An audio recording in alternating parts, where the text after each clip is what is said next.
বানাবো রথযাত্রা স্পেশাল জগন্নাথ দেবের 56তম ভোগ মহাপ্রসাদের মধ্যে ওনার প্রিয় মহাপ্রসাদ কণিকা ভোগ রেসিপি। তো কীভাবে বানাচ্ছি সেটাই তোমাদের সাথে শেয়ার করব। তো দেখো, প্রথমে কড়াইয়ের মধ্যে আমি বড় চামচে 2 চামচ ঘি দিয়ে দিয়েছি, তোমরা চাইলে রিফাইন্ড অয়েলও ইউজ করতে পারো।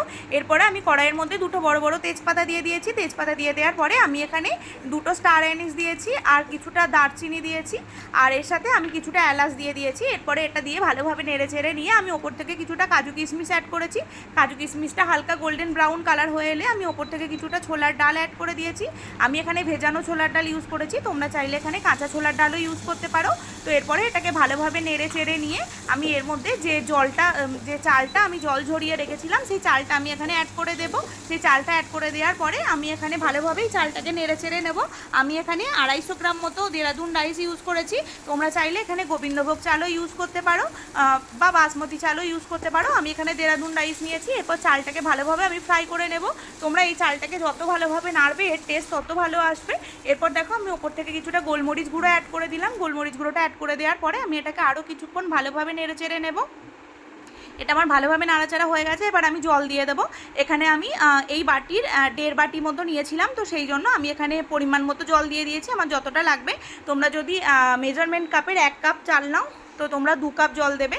তো দেখো, এখানে আমি সেই অনুযায়ী নিয়ে নিয়েছি। নিয়ে নেওয়ার পরে আমি ওপর থেকে যতটা পরিমাণ আমার নুন লাগবে, আমি এখানে সন্দক নুন ইউজ করেছি।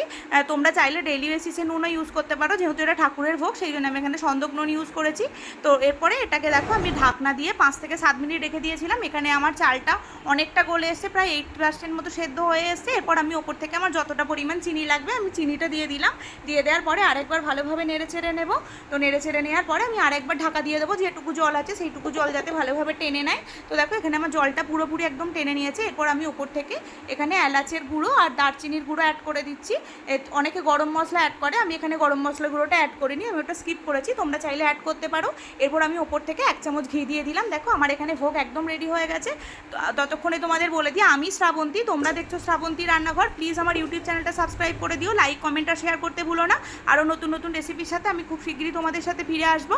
আর প্লিজ পাশে থাকা বেল আইকনটা প্রেস করে দিও যাতে আমার ভিডিও সবার প্রথমে তোমাদের কাছে পৌঁছে যায়। তো দেখো, আমি এখানে 3টে বাটির মধ্যে সার্ভ করে নিয়েছি জগন্নাথ, বলরাম আর সুভদ্রার জন্য।